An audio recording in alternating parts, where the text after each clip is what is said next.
All right, have you ever finished cleaning your home and just felt lifted, like your mind got tidied up at the same time? Well, it's not all in your head, turns out. There really is a connection between clutter and your mental health. So we're going to dive into it with nurse practitioner Holly Schweitzer from One Health. And then we also have Tracey Showalter from the Lighthouse Company, the organizing guru we all need to meet today. So good to have you both on.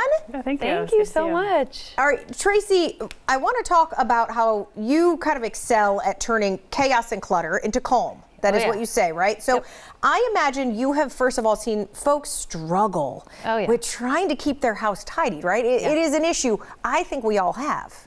Everybody has it. Everybody. Don't look at Instagram. Don't look at the perfect pictures. Everybody has it. And it's really hard, but what an honor to be able to go into their houses and see them in their most vulnerable. Yeah. When they reach out to us, they have officially snapped. They're like, I cannot do this on my own. And so they need the help. And I would just like to continue to normalize needing this type of service. And so when you do go in, do you see the difference? Like, how does that make somebody cleaning your house, decluttering, organizing, any of those kind of aspects of getting your life in order? How does that make someone feel better, do you see? How much time do you have? Let me just speak directly from the clients. We've been doing this for 5.5 years now. So the biggest, most impactful thing that anyone has ever said, and it's been multiple, they'll say, you didn't just change my house, you changed my life at my house. And this is usually through tears and hugs and everything, but it genuinely makes such a big difference when you're going to pack lunches for your kids, which is such an annoying thing to do, and you have clear counters. And when you need to meal prep and you've got everything in your pantry that you need to grab, there's so many little things that really add up to make sure that you're not going as crazy as you might think you are. Because if your house is set right and you're able to maintain it and keep it very simple, you are going to thrive at home. And Holly, we're going to go a little deeper into this because sometimes, of course, it's just I'm busy, I don't have time, I need to get my house in order. Sometimes it can go deeper than that, right? And I know that you see kind of a relationship, right, between maybe depression, anxiety, ADHD, some of these things, and the state of your house, right? Correct. I mean, I think that as a society, we often talk about mental illness as like this invisible illness.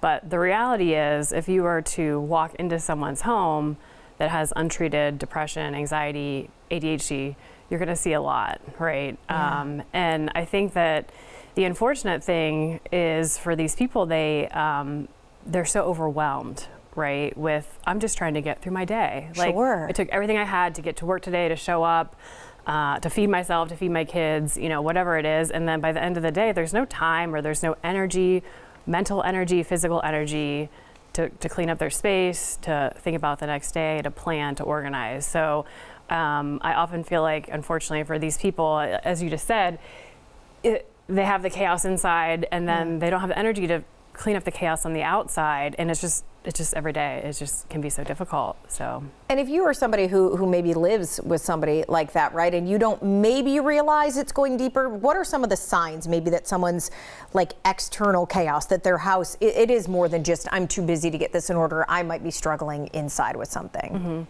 I think one is if you notice a change.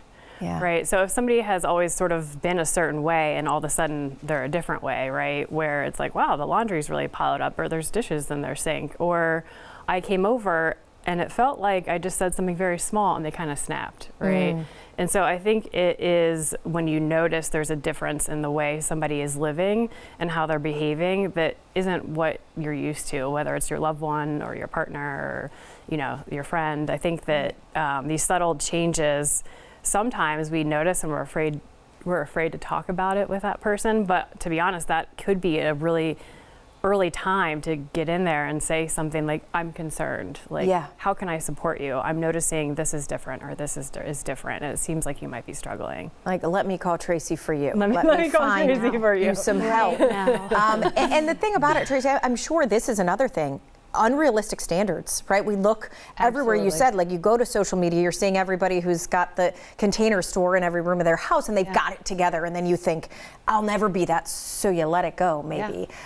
So what do you think, you want people to know about that and about just how kind of we function? Well, so something about all of that perfectionism, what I have honestly guided all of my clients, all of my Instagram followers, I try to tell them to even to declutter their Instagram feed and find real moms, real houses on there, because that's the stuff that's going to actually help you.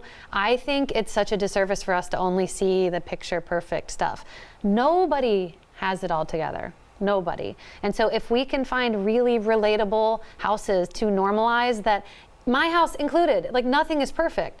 And even with my company, like we try to talk about having houses that are very easy to clean, not always to clean. That's where we want to get our clients. That's what we're working towards. And we're also educating them when we're in the houses, because this wasn't a college course that someone take. These are things, little daily habits, little pieces of discipline that we truly teach our clients so they can have this type of house at home. It's doable.